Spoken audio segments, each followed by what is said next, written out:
चलो चलो जल्दी चलो, दौड़ के आओ, सत्संग का समय हो गया।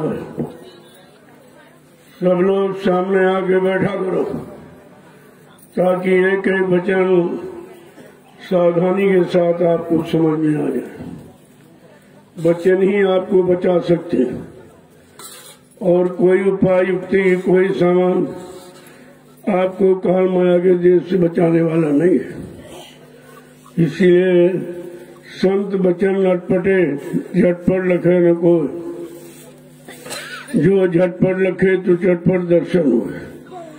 बड़े अटपटे वचन होते हैं, बड़े रहस्यमयी गुण होते हैं, सुनने में बड़े सरल लेकिन पालन करने में बड़े कठिन।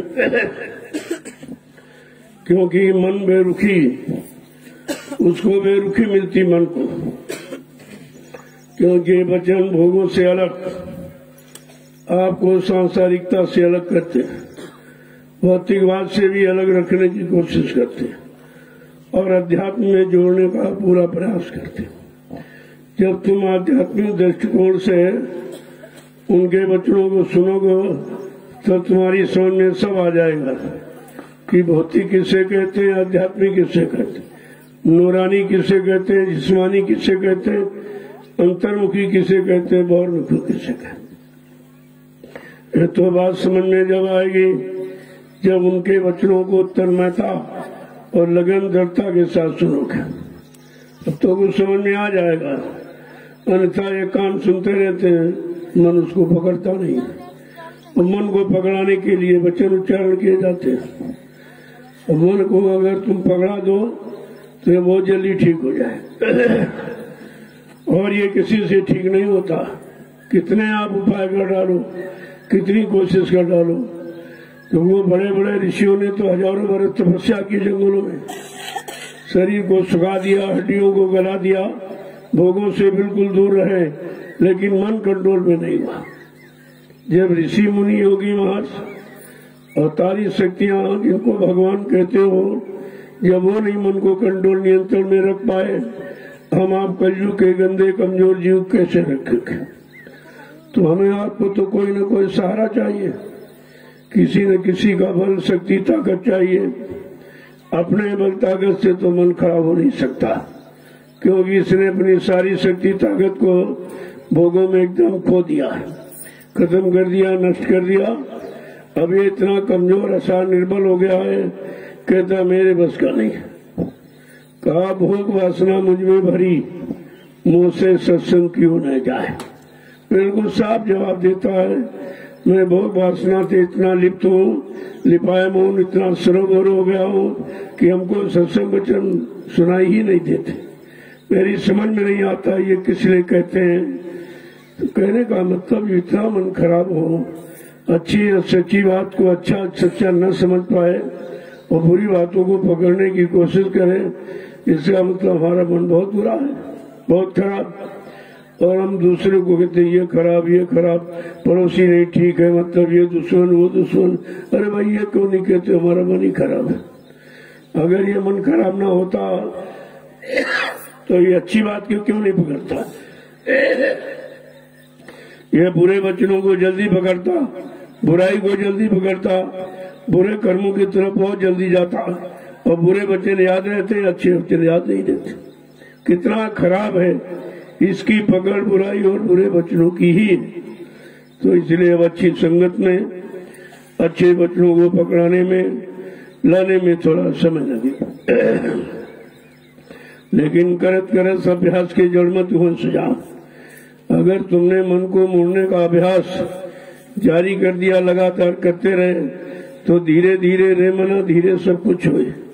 मारी सींचे 100 घड़ा, लेकिन रुचि आए फलो। यह सब इसीलिए कहा महापुरुषों ने कि जब धीरे धीरे किसी काम को करने लगोगे, निरंतर लगे रहोगे, एक न एक दिन ये शैतान मन अवश्य मुड़ के आपके काम में सहयोग करने लगेगा। जय गुरुदेव,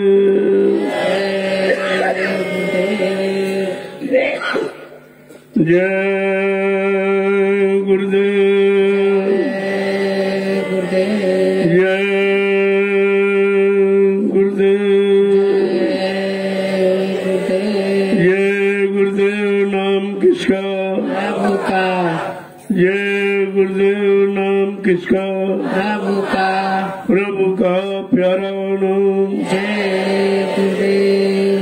समृद्ध दाता दयालु पूज्य स्वामी जी महाराज, आज के इस प्रातःकालीन नैमिषारण्य की तपोभूमि पर लघु सत्संग में सम्मिलित होने वाले समस्त गुरासिक प्रेमीजनों, जीवों का बड़ा सौभाग्य होता है, बड़ी शुभ घड़ी होती है, मांगलिक सुअवसर होता है जब संत महापुरुषों का मिलन हो और उनसे अपने बचने बचाने वाले वचन सावधानियां सुनने को मिल जाए। तो निश्चित हम लोग भाग्यशाली हैं। कैसे खराब कलयुग में, जहाँ लोग ना अच्छा खान पान है, ना अच्छी संग सोबत है, ना अच्छे कर्म करने वाले लोग, फिर भी हमको अगर अच्छा समय मिल गया, यही गुरु की दया कृपा मेहरबानी। उन्होंने अपनी दया से ही हम सब जीवों को मोड़ा है। जीव की बख्शी बात नहीं कि मुड़ जाए, ये उनकी दया से हुआ है। जब दया माने याद और याद माने दया, जब उनके वचनों को याद रखोगे तो दया को के आप भागीदार बने रहोगे। वचनों को बुला देंगे तो दया हट जाएगी, दया हटी तो दुर्घटना घटी। जैसे दया हटी फौरन मन ये बुराइयों में, बुरे कर्मों में तुरंत भाग जाता। कितनी भी आप कोशिश करो लेकिन वापस नहीं आता। तो कहा ये सब संत महापुरुषों के वचनों के द्वारा ही होगा। कितने उपाय आपने शरीर इंद्रियों के किए, पूजा किया, पाठ किया, तीर्थ किया, व्रत किया, हवन जब तब यह गंगा स्नान किया, लेकिन मन पाक साफ नहीं हुआ, मन ये कंट्रोल नियंत्रण नहीं हुआ, मन की गंदगी नहीं दूरी इस पानी साबुन से। तो कहते नहीं भाई ये बाहर का, ये शरीर चमड़ा, ये चमड़े का शरीर है, इसको धोने के लिए तो ये काम कर देगा। तो आपको अपने शरीर को धोआ और शरीर पर जो कपड़ा पहना वो गंदा हो गया, उसको आपने धो दिया। लेकिन गंदगी तो अंदर में जमा कर्मों की, वहां तुम्हारा साबुन, वहां तुम्हारा पानी, केमिकल कुछ नहीं जा सकता। और बिना गंदगी को हटाए कोई जीव इधर से उधर जा नहीं सकता। इतनी सख्त पहरेदारी में है, चारों तरफ चौकसी पहरा है काल का। काम, क्रोध, लोभ, मोह, अहंकार का पूरा पहरा लगा दिया उसने। और हम आप इन पहरेदारों से जीत नहीं सकते, न काम से जीत सकते, न क्रोध से, न लोभ, न मोह, न अहंकार। जब किसी से जीत नहीं सकते तो आप निकलोगे कैसे? हमको अपनी जीत करनी है तो संत महापुरुषों के वचनों को सुनना है, वचनों को मानना है। उनके द्वारा दी हुई नाम की युक्ति, ये नाम बाण है, इस बाण से ये मन मूर्छित होता है। जाके लगी सत्य की चोट, जो भय सदगुरु की ओर। जिन्होंने सदगुरु का सहारा लिया और नाम बाण को आगे रखा, उनका ये शैतान मन कुछ नहीं कर सकता, ये फिर कुछ कर नहीं करेगा। इसीलिए अगर नाम युक्ति को आप पकड़ लेते हैं और निरंतर अभ्यास करते रहते हैं, तो धीरे धीरे मन बुद्धि चित्त ये सब पाक साफ निर्मल पवित्र हो जाते और हमारे आध्यात्मिक कार्य की शुरुआत हो जाती। लेकिन ये समझ में नहीं आया, और ये समझाना किसको है? पड़ोसी को नहीं, अपने शैतान मन को समझाओ।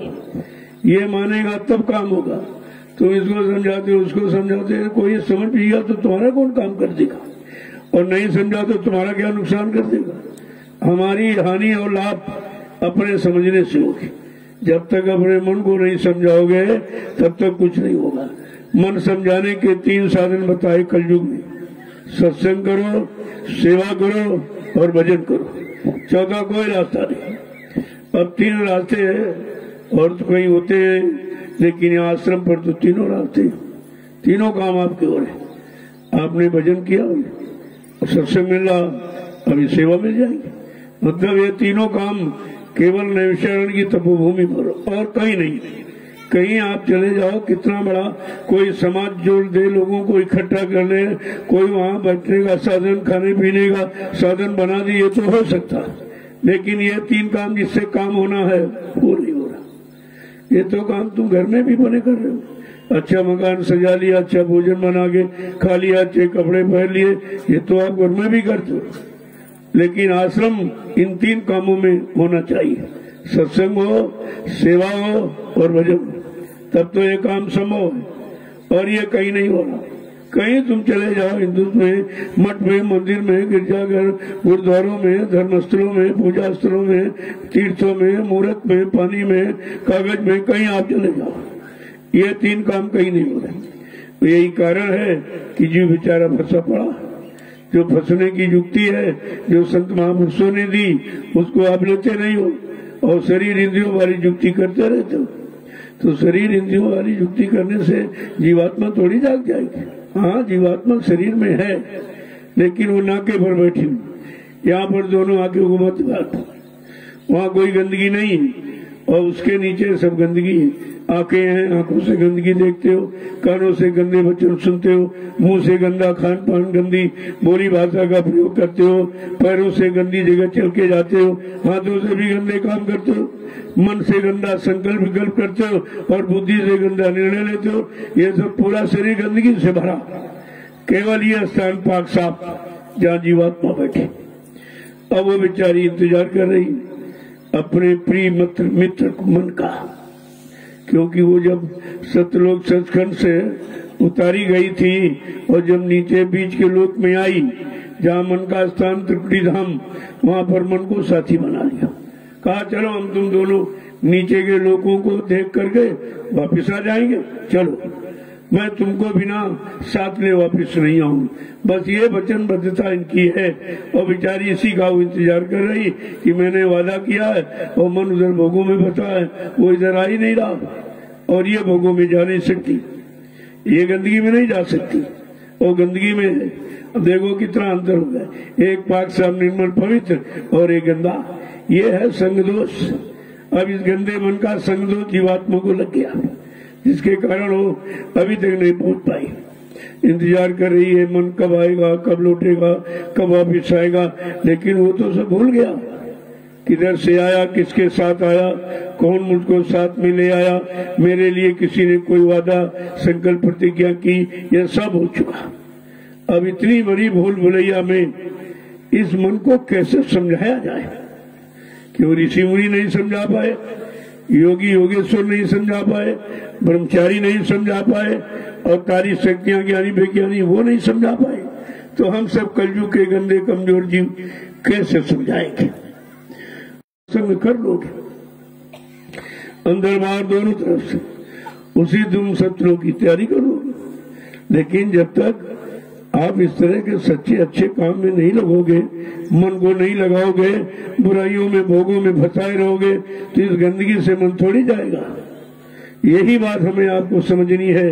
इसलिए कहा करिए नित्य सत्संग, बाधा सकल मिटाए, फिर ऐसा अवसर न मिले दुर्लभ नर्तन पाए। हर रोज प्रतिरोध सत्संग करो।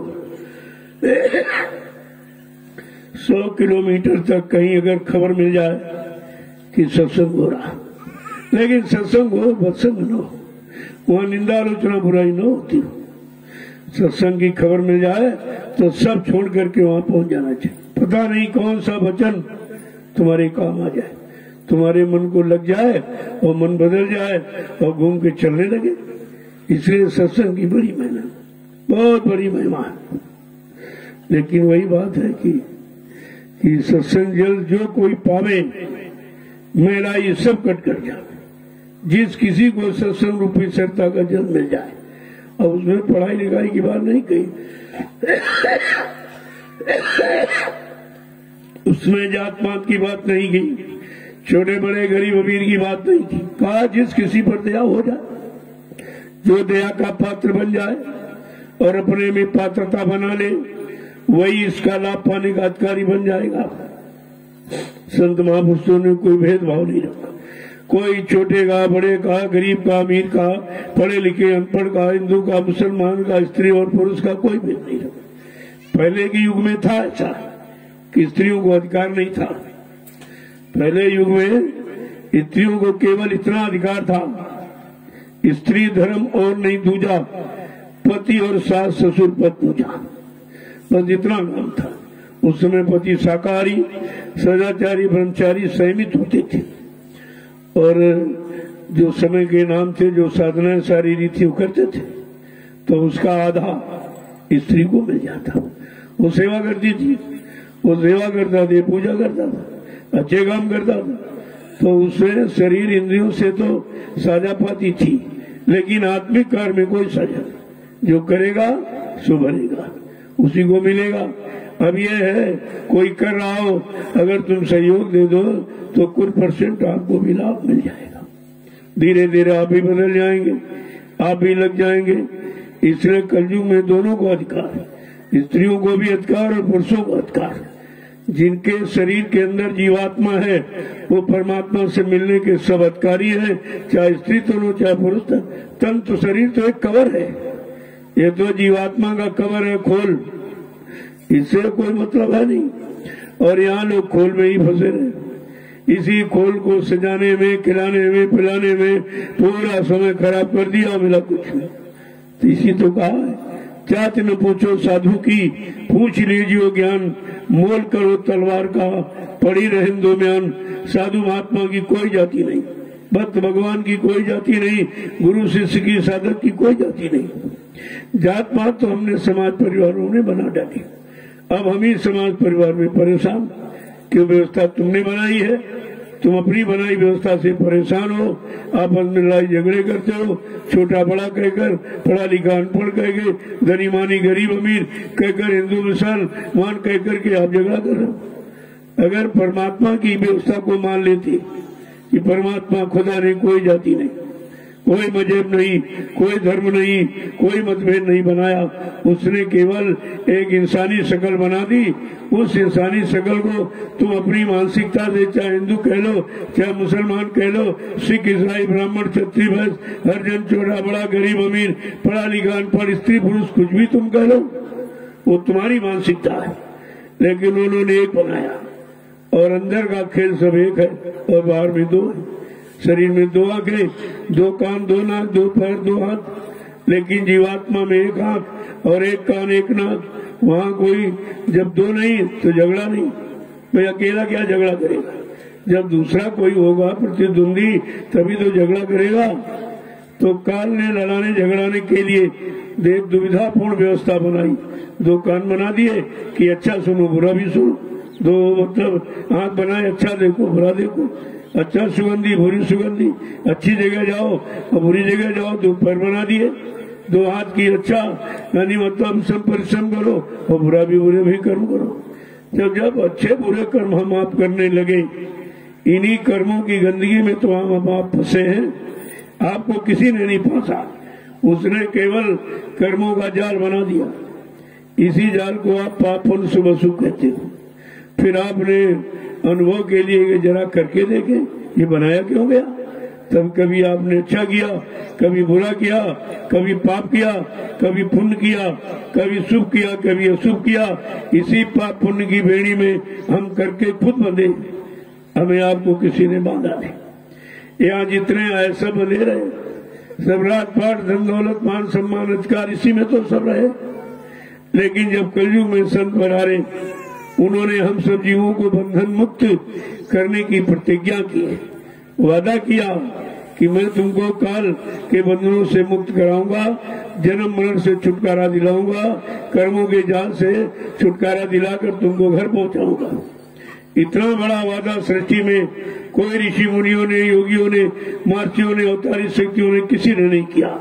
जो वादा सम्राट सदगुरुदयाल बाबा जी गुरुदेव जी महाराज ने किया, और हम आप उनको अपना गुरु बनाए, लेकिन ये भी नहीं समझ पाए कि गुरु किस काम के लिए आता है, कौन सा काम करके जाता। गोस्वामी जी महाराज को इसीलिए गुरु की महिमा बतानी पड़ी। गुरु कोई शरीर का विषय नहीं, गुरु कोई जाति पाति का विषय नहीं, गुरु कोई जमीन जायदाद घेरने वाले का नाम नहीं, और गुरु कोई चेला बनाने का काम नाम नहीं है। गुरु को अपने काम करने के लिए आए। जो जीवात्माएं कितने युगों से फंसी पड़ी, इनको निकालकर इनको घर पहुंचाना ये गुरु का काम।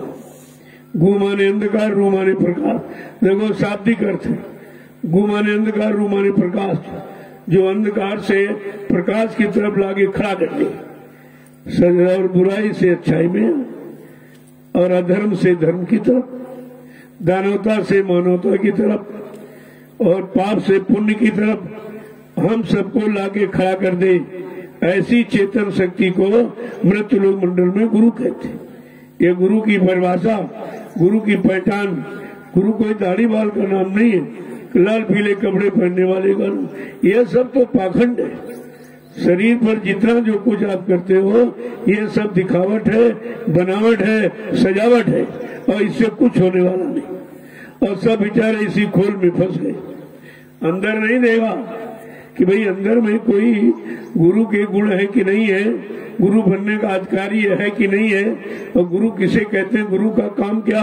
अगर ये सब जानकारी सत्संगों से आपने ले ली होती तो कोई दाढ़ी बाल बढ़ा के गुरु का कपड़ा पहनकर आपको धोखा नहीं दे सकता था, ये काम नहीं कर सकता। लेकिन जब आपके पास कोई जानकारी नहीं तो कोई फंसा सकता। अभी आज कह दिया कि हमको अधिकार हो गया, तुम फंस गए, कल दूसरा कह दिया अरे हमको उससे बड़ा अधिकार मिल गया, उसमें फंस जाओगे। ऐसे अगर झूठे वचन कहते रहेंगे और तुम झूठे वचनों में फंसते रहोगे तो यहाँ से कभी नहीं निकल पाओगे। इसलिए सच्चे वचन का नाम सत्संग, सत्य संत वचन ही सच्चे वचन है, और सच्चा साथी सत्संग है, बाकी कुछ नहीं है। अब उसे हम कैसे समझेंगे, कैसे जानेंगे? उसके लिए कहा कि भाई कि बिन सत्संग विवेक न होई, राम कृपा बिन सुलभ न सोई। कहा बिना सत्संग संत वचनों के बुद्धि में विवेक ज्ञान हो ही नहीं सकता। कितनी बड़ी चीज का। और ये भी कहा कि बड़े भाग पायो सत्संगा, बिना प्रयास हुए भवभंगा। कहा बिना सत्संग के वो बड़े भागशाली जीव हैं जिनको कलयुग में मानव शरीर मिल गया, मानव शरीर के जानकार संत महापुरुष मिल गए, और जगाने की युक्ति सत्संग भी उनको मिल गया। देखो ये सब चीजें भागशीलता पर निर्भर कर रही। इतना सब होते हुए, सब कुछ मिलते हुए भी हम अपने आप को उन महापुरुषों से मिला नहीं पाए, उनको अपना बना नहीं पाए, और उनसे कोई अपना काम नहीं करवा पाए। तो फिर उनके आने का और तुमको उनसे मिलने का मतलब क्या निकला? जब कोई काम ही नहीं हुआ तो मतलब क्या निकला? तो तुम सोते रहते हो, सुनते नहीं। यहाँ आवाज लगती है, जब मालूम आपको 6 बजे है तो आपको पहले आना चाहिए, पहले इतना चाव भाव होना चाहिए। अरे तब कहीं कोई चीज मिलती है। बगैर प्यास भूख के सामान दे दिया जाए उसकी कोई कदर नहीं। तो अभी आपके अंदर बच्चों की प्यास नहीं। ये तो मैं जबरदस्ती घेराघारी करके आपको सुना रहा हूँ। किसी तरह जाग जाओ, चेत जाओ। जब निरंतर कोई अच्छी आवाज कान में पड़ती रहेगी तो धीरे धीरे धीरे वो आवाज अपनी जगह बनाएगी। जितनी गंदी आवाज आपने भरी ये आवाज सब निकालती। जिंदे कर्म किए ये कर्मों की गंदगी सब साफ करती। इतना बड़ा महत्व सत्संग का है।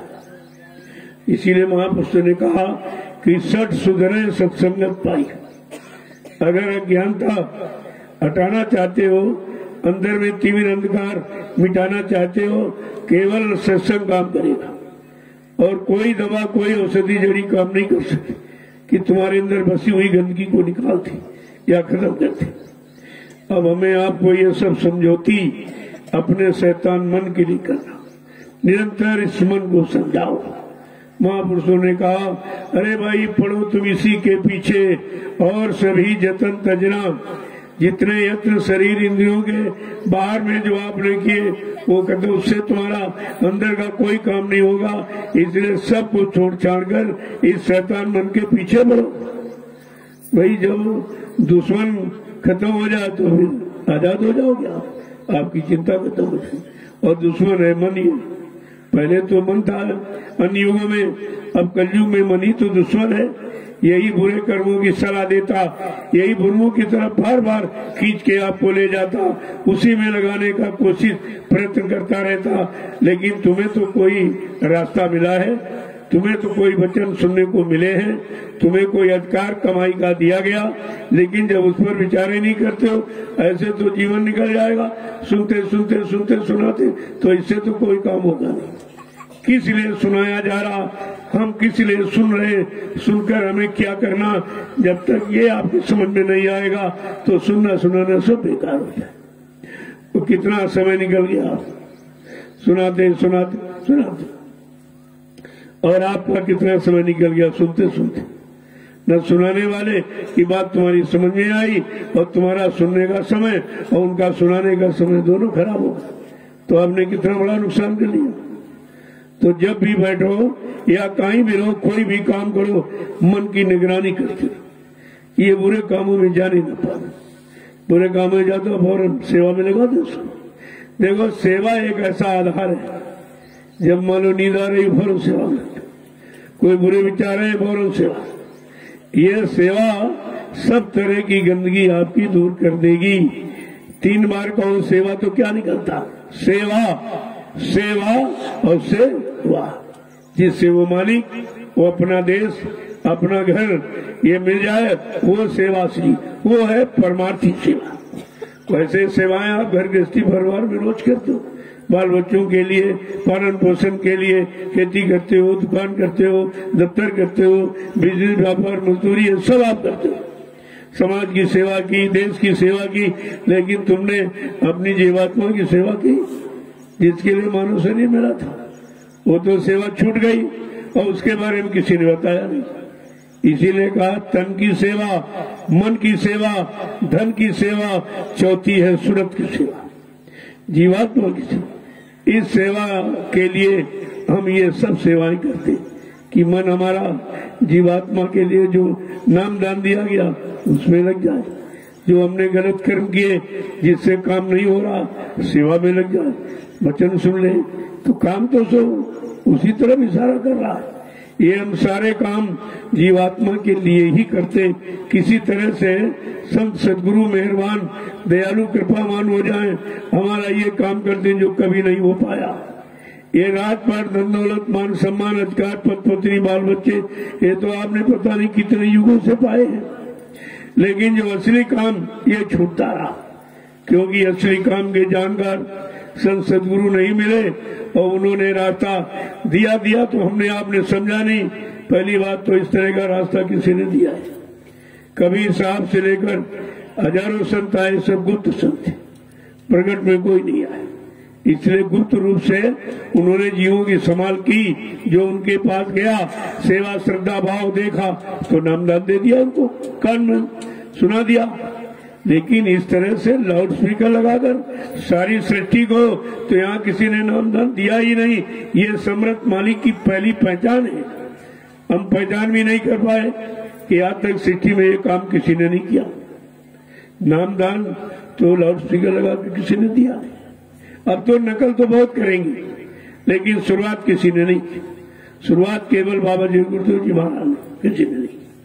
तो हमें आपको तो सोचना चाहिए, जो हमारे लिए इतने बड़े मेहरबान बन के आए कि हम सबको लाउड स्पीकर से नामदान दिया, क्योंकि तमाम बेचारे कान के बहरे हैं, वो कैसे सुनते, उनको सुनाई नहीं दे रहा। और ये पेड़ पौधे, इनमें भी जीवात्मा, इस वायुमंडल में पूरा जाल बिछा हुआ है, इतने शरीर सूक्ष्म से सूक्ष्म, उनमें भी जीवात्मा है। तो सारी जीवात्माओं के लिए जो आया, वो सब जीवात्माओं को अपना संदेश देगा।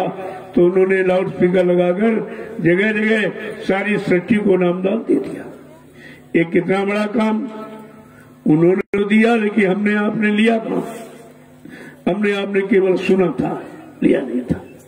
कोई चीज ली जाती तो संभाल के रखी जाती, और बार बार उसे देखा जाता, भाई हमारी चीज खराब तो नहीं हो, हमारी चीज खराब तो नहीं हो रही, तो बार बार निगरानी करते रहते।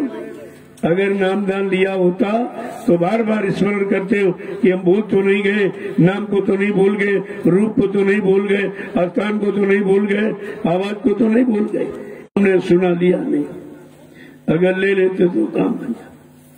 ये लेना ही सबसे बड़ी बात। और नामदान दिया और भी प्रेम दान दिया नहीं, प्रेम दान तो उसे भी नहीं देगा। क्यों? निर्मल मन जन सो मोह पावे, मोह छल छिद कपट नहीं भावे। जब मन हमारा पाक साफ निर्मल पवित्र हो जाएगा, तब वो वस्तु आपके अंदर परोसी जाएगी। गंदे बर्तन में माँ भी भोजन नहीं परोसती। बच्चा कितना रो रहा हो, अगर बर्तन गंदा लिए है, रो रहा कि खाना दे दे माँ, खाना दे दे, कितना रोए, लेकिन रोने पर माँ तरस नहीं खाती। अगर तरस खा जाएगी और गंदगी भोजन दे देगी तो बच्चा बीमार हो जाएगा गंदगी खाकर, क्योंकि माँ तो जानकार है। चलो बच्चा अनजान है, माँ तो जानकार है। इसलिए जीव, हम सब जीव वही अज्ञानी है, लेकिन मालिक तो ज्ञानवान है। वो ऐसे हमें आपको कैसे दे दे? सुनाना देना नहीं और सुनना लेना नहीं, ये दोनों चीजें आपको समझनी चाहिए। इसलिए महापुरुषों ने कहा, अरे गुरु का ध्यान कर प्यारे, बिना इसके नहीं छूटना। अगर छुटकारा चाहते हो, यहाँ से अपने घर जाना चाहते हो, तो गुरु का ध्यान। हमने आपने किसका ध्यान किया? पत्थर का, कागज का, कैलेंडर का, पानी का, मूर्त का, तीर्थ का, ये तो सब ध्यान किया, लेकिन गुरु का ध्यान नहीं। गुरु का ध्यान का मतलब गुरु को अपने अंदर नहीं बसाया। गुरु मूर्त ये भी धारो, गुरु के चेतन स्वरूप को आत्मा के घाट पर जिस दिन बैठा लोगे, उसी दिन तो तुम्हारा काम शुरू हो जाएगा। क्योंकि गुरु का स्थान और शरीर में कहीं, जहाँ जीवात्मा बैठी है वही गुरु का स्थान। बस जब तक यहाँ पर कवि का ध्यान मूलम गुरु मूर्तिम, पूजा मूलम गुरु पदम, मंत्र मूलम गुरु वाक्यम, मोक्ष मूलम गुरु कृपा। का गुरु की कृपा पर मोक्ष निर्भर है। पूजा है तो गुरु की। अरे भाई पूजा किसी दे के कर रहे कि कह दिया जाए मुर्दे की पूजा करो, करोगे? मुर्दे की पूजा करोगे तो फिर तुम मुर्दे माने जड़, जब जड़ हो जाता तभी उसी को मुर्दा कहते। जब चेतन जीवात्मा निकल जाती तभी हम शरीर को जड़ मान लेते। और जीवात्मा है जिनमें, वो चेतन है, और जिनमें नहीं सब जड़ है। क्या पत्थर में जीवात्मा है? कागज कैलेंडर में जीवात्मा है? पानी और मूर्त और तीर्थ में जीवात्मा है कोई? फिर आप तो पूजा मुर्दे की करोगे, तो मुर्दे पूजा करोगे तो क्या देगा? मुर्दा क्या दे सकता? इसीलिए संत महापुरुष कलयुग में आए, उन्होंने जड़ पूजा से हटाकर चेतन पूजा में लगाया। क्योंकि तुम्हारी जीवात्मा चेतन है, चेतन देश की रहने वाली। जब तक चेतन देश से कोई चेतन नाम लेके नहीं आएगा और नाम को जीवात्मा से नहीं जोड़ेगा और नाम बेड़े पर नहीं बैठा लेगा, तब तक कोई जीवात्मा जा नहीं सकती। देखो कितना बड़ा काम हमारे साथ किया गया, लेकिन हमने आपने उन महापुरुषों को बिल्कुल पहचाना ही नहीं। कोई किसी ने नहीं पहचाना, और पहचान कराएंगे 45 करोड़ को। बड़े अफसोस की बात है, बड़ा आश्चर्य होता है कि 45 करोड़ जीवों को जिसने अपनी पहचान दी और जगाया, चिताया और होश में लाके खड़ा किया, अच्छे बुरे पाप पुण्य की पहचान, माँ बहन बेटी की पहचान, ये सब कराई, फिर हम अज्ञानी जीव सोते ही रहे क्या? हमने कभी उनको पहचानने की कोशिश नहीं की, उनके बच्चों को अपने अंदर रखकर और मतलब कार रूम में परिणित करने की कोशिश नहीं की, तभी तो हम फंसे पड़े अभी तक। तो कहा तुम बड़ा बैरी है मन घट में, इसी को जीतना करना। ये सब काम किसने किया? शरीर ने नहीं किया। शरीर तो जड़ है, जो मन है अंदर में उसने ये सब बाधाएं अटकलें खड़ी कर दी। आप गुरु के पास गए लेकिन गुरु के पास रहने नहीं दिया, गुरु की बात को सुना लेकिन पकड़ने नहीं दिया, गुरु की जुक्ति आपने सुन ली और जुक्ति पर आपको चलने नहीं दिया। जब जुक्ति पर चलोगे नहीं तो मुक्ति पाओगे कैसे? मुक्ति पाने के लिए जुक्ति तो अपनानी ही पड़ेगी। इसने कहा बड़ा बैरी है मनगट में, इसी को जीतना कटना। जिन्होंने मार मन डाला उन्हीं को सूरमा कहना। सच्चा सूरवीर मृत्युलोक मंडल में वो है जिसने अपने दुश्मन मन को मार दिया। अरे भाई, दुश्मन को मारते हो तभी आप कहते हो हम विजयी हो गए, अपने को बहादुर कहते हो। लेकिन ये बहादुरी हिंसा की बहादुरी नहीं है। इस जड़ मन को चेतन में ले आओ, चेतन नाम से जोड़ दो, चेतन गुरु की पहचान कराओ, चेतन वचनों की पहचान कराओ और अपने देश चेतन चलने की तैयारी करो। काम तो ये करना था। इसलिए जरा सुन लीजिए कि मन को समझाने के लिए क्या क्या कहा महापुरुष। जय गुरुदेव, जय गुरुदेव, जय गुरुदेव, जय गुरुदेव। तो समझा के क्या कहा उन्होंने, क्योंकि उन्होंने तो मन को समझाया है और हम आप मन को समझाते नहीं, अड़ोसी पड़ोसियों को भाषण प्रवचन करके समय खराब करते रहते।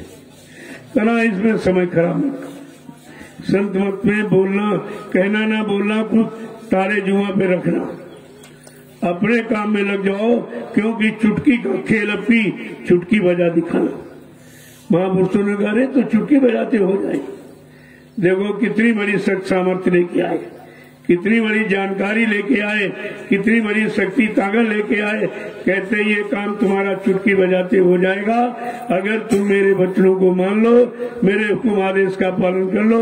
ये काम तुम चुटकी बजाते हो, जो बड़े बड़े योगियों नहीं कर पाए, कहते चुटकी बजाते हो जाए। जिनके लिए इतना सरल, कितनी बड़ी शक्ति सामर्थ्य लेके आए। लेकिन हम आप ऐसे सख्त सामर्थ्य माने वाले अपने सदगुरु को पहचान नहीं पाया, तो कैसे समझा के कह रहे जरा सुन लीजिए। ऐसे मैं अगर बताता रहूं तो आप कहोगे अपने मन से करके करें, तो जरा वचन सुन लीजिए आप। उसमें क्या, उनको किताब कागज की जरूरत नहीं होती, लेकिन अज्ञानी जीव इनको समझाने के लिए जब कोई न कोई प्रमाण दिया जाता, कहते नहीं हाँ ठीक ठीक, तब ठीक मानता। तो क्या कह रहे हैं समझा के, किसको समझा रहे हैं? मन को, तन को नहीं, धन को नहीं, मन को समझा रहे। क्या कह रहे हैं कि मन रे क्यों गुमान अब करना, मन रे क्यों गुमान अब करना, मन रे क्यों गुमान अब करना, मन रे क्यों गुमान अब करना। और ये मन हमारे आपके पास है। इसी तरह से हमें आपको परिमन को समझाना चाहिए। ये सबके लिए सीख है, किसी एक लिए संत महापुरुष नहीं देते, न एक के लिए आते न एक देश के लिए। इसीलिए उनको सर्वदेशी, सर्वहितैषी, समदर्शी, त्रिकालदर्शी, दूरदर्शी ये नामों से उनको विभूषित किया गया। ये जानकारी पहचान है किसी एक जाति के लिए, एक मजहब धर्म के लिए, एक व्यक्ति विशेष के लिए, एक फिरके के नहीं आते। वो सब के लिए, सब जीवात्माओं के कल्याण उद्धार के लिए आते। तब क्या कह रहे हैं? अरे मन, जो तू गुमान घमंड इस शरीर पर कर रहा, ये शरीर भी एक दिन तुम्हारे हाथ से छीन लिया जाए, इसमें तो रह नहीं सकता परमानेंट। क्या कह रहे हैं कि तन तो तेरा खाक में मिलेगा, तन तो तेरा खाक में मिलेगा,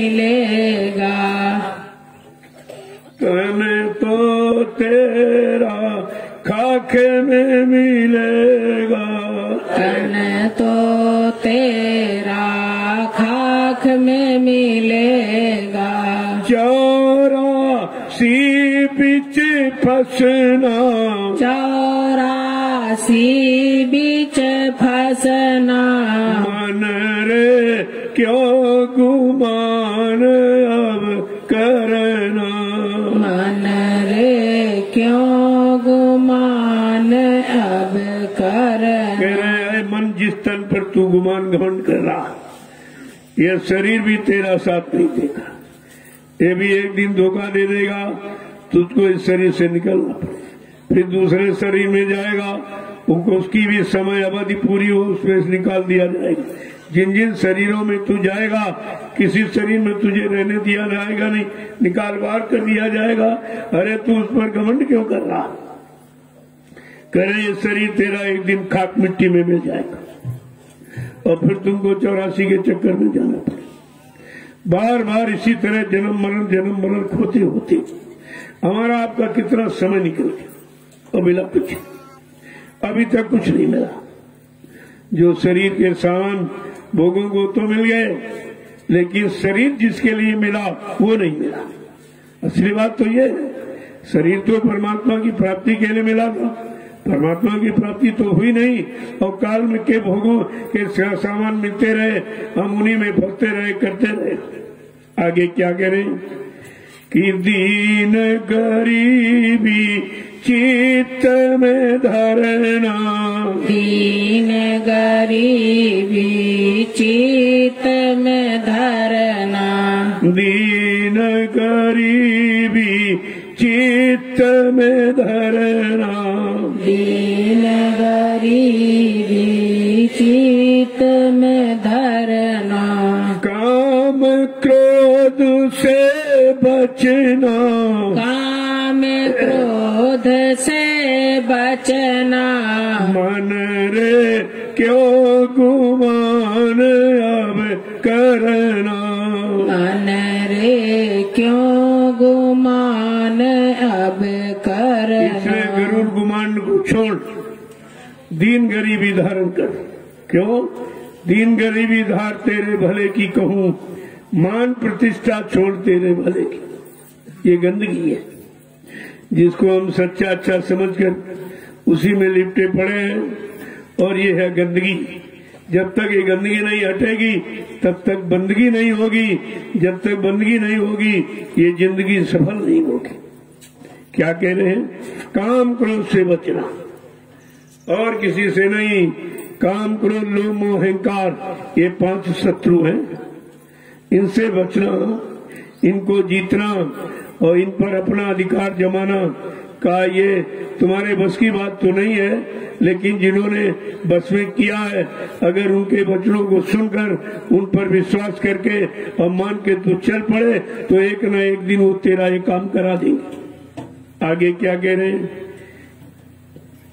कि प्रीति प्रतीति गुरु से करना, प्रीत प्रतीत गुरु से करना, प्रीति प्रतीत गुरु से करना, प्रीत प्रतीत गुरु से करना।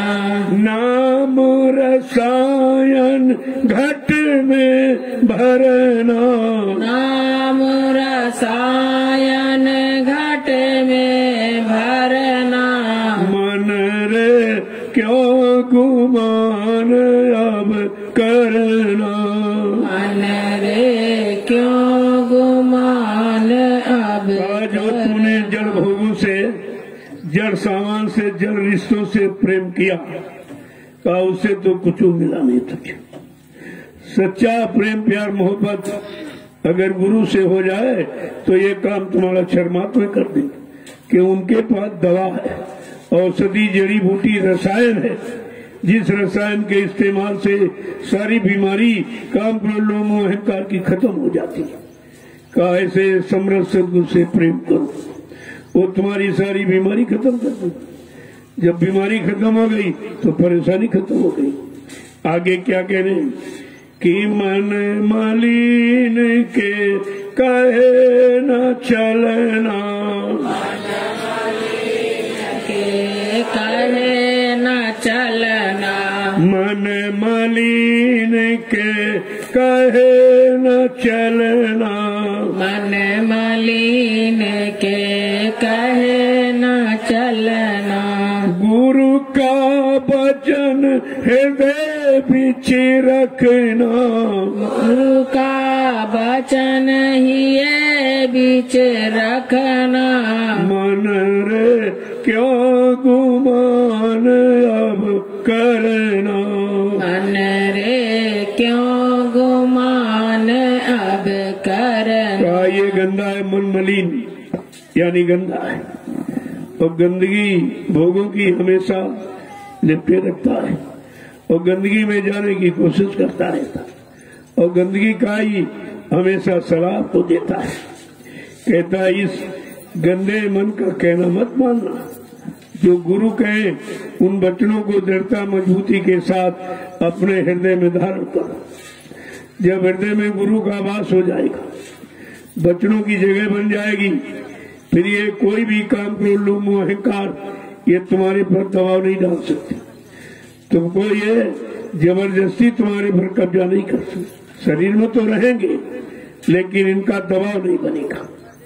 आगे क्या कह रहे हैं कि ये मति मंद गए नहीं शरणा, ये मत मंद गहे नहीं शरणा, ये मति मंद गए नहीं शरणा, ये मत मंद गहे नहीं शरणा, लोभ बढ़ाए उदर को भरना, लोभ बढ़ाए उदर को भरना, मन रे क्यों गुमान अब करना, मन रे क्यों गुमान अब करना। कहता ये अति मतमंद है, इसमें उस तरह की सोच समझ नहीं है, गुरु के वचनों की सोच समझ नहीं है। भोगों की तरफ जाने के कारण इतना मलिन गंदा हो गया है और सिवाय उनकी पूर्ति के अलावा दूसरी सलाह को नहीं देता। लोभ बढ़ाए उदर को भरना, पेट को तरह तरह से भरने की शिक्षा, अच्छे बुरे खान पान की शिक्षा यही देता। कहते हैं इसका कहना मत मानना, ने बुरे खान पान में फंसा देगा, बुरे भाव विचारों में तुमको यानी लपेट देगा, फिर तुम बुरे कर्मों से बच नहीं पाओगे। कह रहे हैं कि और इसका कोई काम नहीं है कि तुम मत मानो इसका कहना,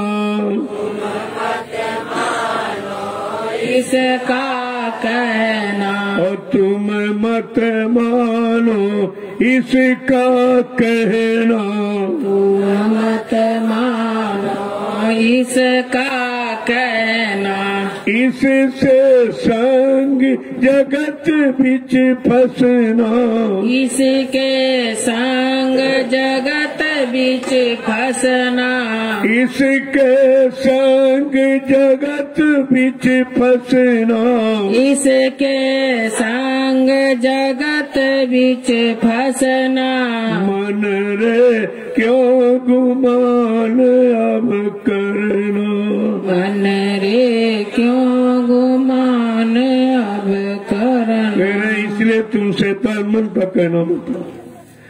जब से माना है अभी तक निकल नहीं पाए और अभी इसी का कहना मान लो। ये कहता वहां चलो चल पड़ते हो, ये कहता ये काम करो फट से करने लगते हो, ये चाहिए उसकी प्राप्ति के लिए निरंतर प्रयत्न करने लगते हो।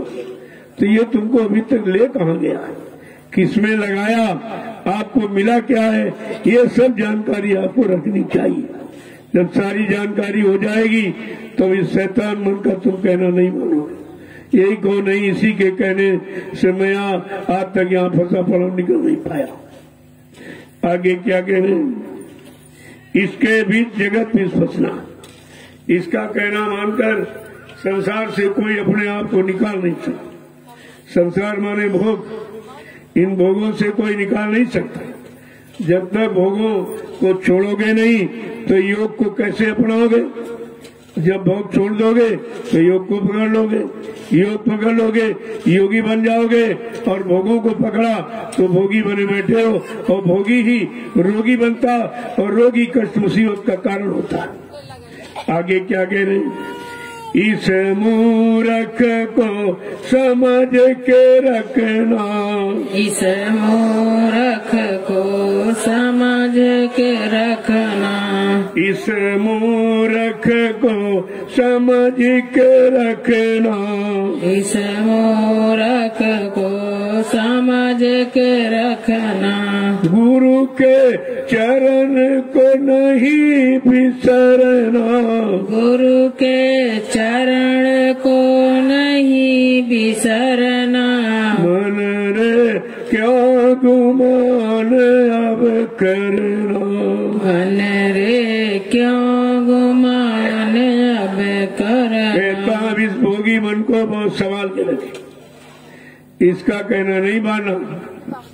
जब ये गुरु बच्चों को सुनने लगेगा, गुरु को मानने लगेगा, विश्वास करने लगेगा, नाम की कमाई में लग जाएगा, तब इसका कहना मानने में आपका भला होगा। लेकिन जब तक ये भोगों की तरफ घसीट रहा, इस शैतान मन का कहना मत मानना, और गुरु के चरण पकड़ के रखना। जब गुरु चरण शरण वचन ये तीनों चीजों को पकड़ लोगे तो ये शैतान मन ढीला हो जाएगा, एकदम मतलब कमजोर हो जाएगा। आगे क्या कह रहे हैं कि गुरु का रूप नयन बिच रखना, गुरु का रूप नयन बिच रखना, गुरु का रूप नयन में धरना, गुरु का रूप नयन में धरना। साथ पकड़ के नभ पर चढ़ना, शब्द पकड़ के नभ पर चढ़ना। मन रे क्यों गुमान अब करना, कहा अगर तुमने गुरु के रूप को बसा लिया, फिर किसी का चेहरा कोई काल का सामान वहाँ जगह नहीं ले सकता। कि गुरु का रूप जहाँ बस जाता वहाँ कोई बात दूसरा कर ही नहीं सकता। गुरु से सब डरते। ईश्वर पार्वम साहब इतनी बड़ी शक्ति भूमंडल पर आती है, जो सारे लोगों के ऊपर, जो शत्रु सचखंड अनामी धाम प्रभु धाम वहां से आती है। इतने सारे लोगों के मंडलाधीश सब डरते हैं, सब उनका कहना मानते हैं। लेकिन अगर तुम अपने शैतान मन को समझा लो, कहना मान ले, तो इसका कितनी जल्दी सुधार हो जाए। हमें आपको और कुछ करना ही नहीं, केवल इसी शैतान मन के पीछे पड़ना। किसी न किसी तरह से इसको सत्संग वचनों में लगाओ, उसमें ना लगे तो सेवा में लगाओ। फौरन जब सेवा में लग जाएगा तब इसका गरुड़ गुमान घमंड सब उतर जाएगा, तब ये भजन में लगेगा। ऐसे कोई भजन नहीं कर सकता, क्योंकि भजन कोई करने की क्रिया नहीं है। भजन दया पाने का प्रसाद है।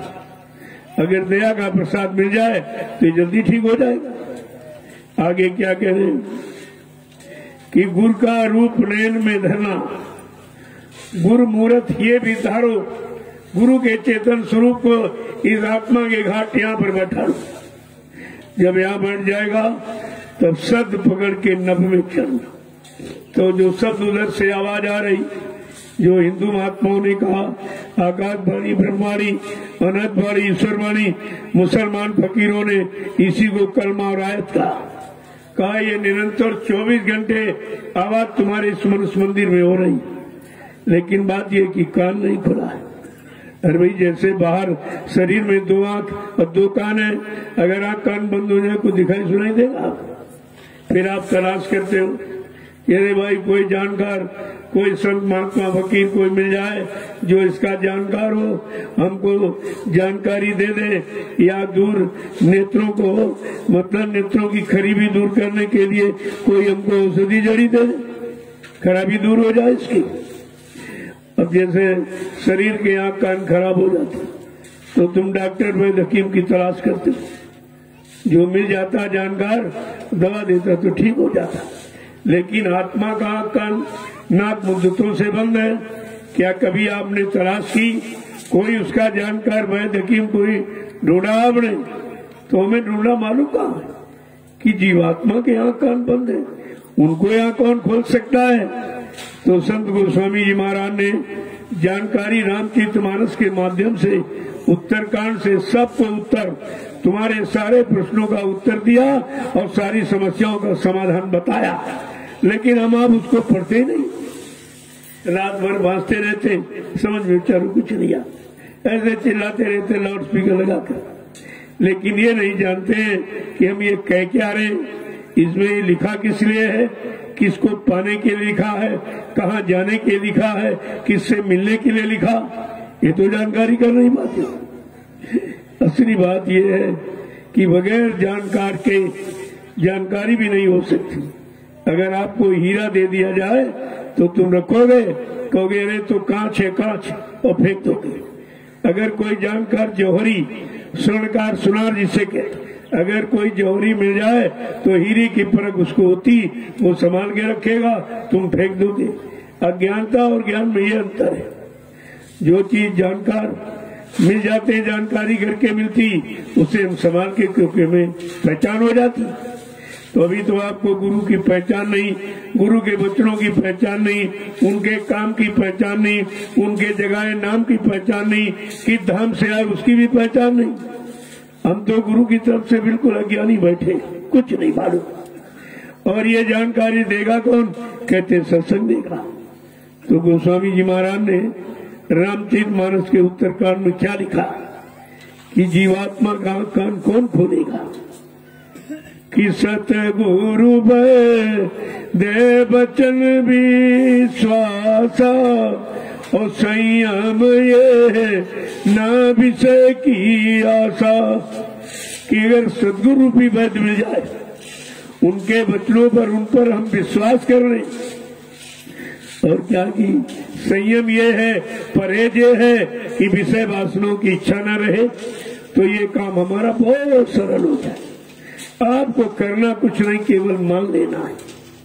लेकिन ये मन मानने नहीं देता, ये मन विश्वास नहीं करने देगा, ये मन वचनों को पकड़ने नहीं दे रहा, वचनों पर आपको चलने नहीं दे रहा, नाम की कमाई करने नहीं दे रहा, तो आप घर कैसे पहुंचेंगे? तो क्या करें कि मानव जीवन को सार्थक या कोई बना नहीं सकता। जब ऋषि मुनि जंगलों में, यही स्थान जहाँ बैठो 88,000 ऋषियों ने तपस्या की, लेकिन मानव जीवन को सफल नहीं बना पाए। ये सफलता उनको नहीं मिली। ये सफलता कौन दिलाएगा? अधिकारी। उसी अधिकारी को कहते हैं संत सदगुरु। उनके पास अधिकार है दिलाने का, मन को जगाने का, जीवात्मा को जगाने का, इनको अपने अपने घर, मुकाम, मंडल लोग पहुंचाने का, ये पूरा अधिकार उनको है। अधिकारी मिल जाएंगे, हम कर्मचारी बन जाए तो हमारा काम बना देंगे।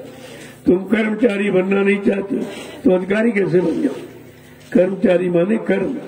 जब कर्म करेंगे हम, छोटे बन के, निम्न बन के, दीनहीन गरीब बनकर जब कर्म करोगे तो उस कर्मों का आसार जल्दी होगा। वहाँ गरुड़ गुमान घमंड जगह ने आपके घर में रखकर लिखकर रखवा दी, लेकिन फिर भी हम आप उसको समझ नहीं पाते, क्योंकि अपने आप पढ़कर आप नहीं समझ। अगर किताब ये पढ़ते चले जाओ, जो आपकी समझ नहीं आई, अगर एक एक शब्द की व्याख्या नहीं हो, ये शब्द लिखा क्यों गया है, इसी शब्द का चुनाव क्यों किया गया, क्या इसी शब्द से हमारा काम होगा, यही शब्द हमारे काम के लिए आया है, हमें जगाने के लिए आया। नहीं पाया, सबने छोड़ दिया, सब दरबार छोड़ के भाग गए, और वचन और चरण और शरण सबको छोड़ करके जब भाग गए तो आपको ले कौन जाएगा? तुमने समृद्ध का हाथ छोड़ दिया, समृद्ध की शरण चरण वचन सब छोड़ दिए, तो तुम्हें ले कौन जाएगा? अब तुम कितनी मेहनत करो, तुम कहीं चले जाओ, कितना रुपया पैसा खर्च कर डालो, लेकिन आत्मिक कार्य ये तुम्हारा कोई नहीं कर सकता, ये किसी के बस की बात नहीं। तो जो हमारा काम करने आए, हम उन्हीं को पहचान नहीं पाए, उन्हीं को कहते मर के चले गए, तो फिर ये तुम्हारा काम करेगा तो? ये तो अब तो कोई नहीं कह रहा कि मैं करूंगा। मेरे पास युक्ति है, या मैं नाम जहाज लेके आया हूँ, मैंने नाम जहाज भवसागर में जीवात्माओं को पार करने के लिए लगाया, घर पहुंचाने के लिए लगाया, ऐसा तो कोई नहीं कह रहा। फिर तुम्हारा ये काम कौन करेगा? अगर ये सब जानकारी हम बनाए रखते, उनके वचनों पर विश्वास, उन पर विश्वास करके हम चलते रहते, तो अब तक हमारे काम की शुरुआत हो जाती। लेकिन तो वही सारी शरीर इंद्रियों काम, चोरी चमारी और झूठ और छल और कपट, तो उसके सिवा कुछ करते नहीं। ये तो गंदगी बढ़ाने का, ये गंदगी निकालने का काम नहीं है, ये तो बढ़ाने का काम आप करते। और यहाँ कहते गंदगी हटाओ, गंदगी हटाओ, बुराई हटाओ, बुराई उठाओ, बुरे भाव हटाइए और बुरे खान पान से दूर हो जाइए, बुरी संगसोबत से दूर हो जाओ, बुरे कर्मों को छोड़ दो, तो तुम्हारा ये सब काम सरल हो जाएगा। यह सब शिक्षा आपको दी गई। आज से नहीं, 10 जुलाई 1952 से 2012, ये 60 वर्ष का समय आपको सिखाने, पढ़ाने, जगाने में लगाया गया। लेकिन किसी ने लग के काम नहीं किया, सब बेचारे छोड़ के भाग गए और इतनी दूर चले गए। हैं संत महापुरुष तुम्हें समझाते हैं, चिताते, जगाते हैं, हर बुरे अच्छे कर्म की जानकारी देते हैं और तुम्हारे पाप कर्मों के को माफ कराने के लिए परमार्थी सेवा भी करा रहे हैं। सब काम अभी तो हो सकता। अगर तुमने संत महापुरुषों को न पहचान पाया, उनकी बात को न मान पाए और उनके जो उन्होंने कर्म बताया उसमें तुम नहीं लग पाए, तो फिर ये तुम्हारा काम कोई नहीं करता, फिर यह काम कभी नहीं होगा। फिर 84 जाओ, फिर 4 खान 84 लाख नरकों की योनियों में हम चले जाएंगे। पता नहीं फिर मानव शरीर मिले मिले न हो, महापुरुषों का आमन हो न हो और युक्ति की दया करे न करे, ये कोई जरूरी नहीं है। लेकिन जो समय मिला उसका उपयोग करो, सदप्रयोग करो। प्रयोग तो सभी करते हो, लेकिन प्रयोग 2 तरह का, दुरुपयोग और सदप्रयोग। अब तुम दुरुपयोग कर रहे हो कि सदप्रयोग कर रहे हो?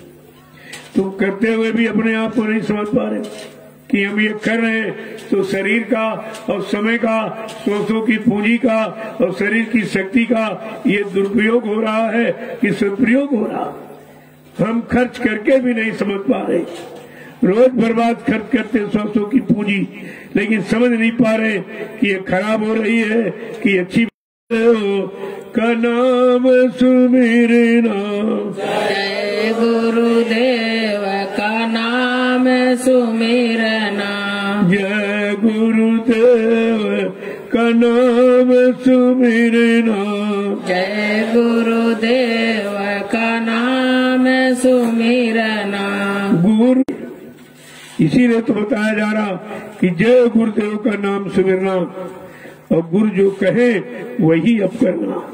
अब हमें आपको कुछ नहीं करना, कोई मन के इशारे पर बहुत किया, मिला कुछ नहीं। अब जरा गुरु के वचनों को करके थे, तभी तो जब कलयुग में आए तो सीधा रास्ता बताया कि मन के कहे चलो मत कोई, और सतगुरु कहे करो तुम सोई। अब तुम वो काम करो जो समर्थ सतगुरु दाता तुम्हारी जीवात्मा के कल्याण उद्धार के लिए आए, वो काम करो। अब ये मन का कहना छोड़ दो। लेकिन अभी सब मन के कहने मत दौड़े, ये निंदा आलोचना बुराई ये मन का ही तो कहना मान रहे आप, ये मनी का कहना आप मान रहे। कहा जो सत्संगी की बुराई करे वो सत्संगी नहीं। अरे भाई सत्संगी भाई, जो भाई भाई की बुराई करे वो सत्संगी कैसा? टाट वाले की बुराई करे, कहा वो नकली है, असली नहीं है। ये सब पहले आपको इशारे में बताया गया, लेकिन बात समझ में किसी की आ नहीं रही, क्योंकि एक ही सामान सबने पकड़ लिया, निंदा आलोचना बुराई क्रिटिसाइज, इसके अलावा कुछ नहीं। अब ये गंदगी पहले की इतनी नदी है और सबकी निंदा आलोचना बुराई करके उनके बुरे पाप कर्मों को तुम लाद लोगे, तो बताओ गंदगी से तुम कैसे हटोगे? कब ये गंदगी दूर होगी? जब तक गंदगी नहीं दूर होगी तो बंदगी स्वीकार नहीं होगी। ये हमेशा ध्यान में आपको रखना है। जय गुरुदेव, जय गुरुदेव, जय गुरुदेव, जय गुरुदेव, जय गुरुदेव। नाम के गुरुदेव नाम किसका? प्रभु का। प्रभु का प्यारा नाम। जय जरा खड़े हो जाइए तो देखो कितनी ढील है अभी। जितनी ढील है उतनी उधर जाने में देरी है। जल्दी चल पड़ोगे जल्दी पहुंच जाओ, देर से चलोगे देर में पहुंचो, और नहीं चलोगे तो बिल्कुल नहीं पहुंचो। पहले चलना सीखो। जब बच्चा छोटा होता है तो माँ उंगली पकड़ाती और धीरे धीरे चलना सिखाती। चलने लगता है फिर दौड़ने लगता है और दौड़ करके हर चीज को प्राप्त कर लेता है। ठीक उसी तरह हमारा मन खराब, सतगुरु समृद्ध दाता दयालु ने अपनी उंगली पकड़ाई, हमें आपको उनकी उंगली पकड़कर अपने मंजिल की तरफ चल देना चाहिए।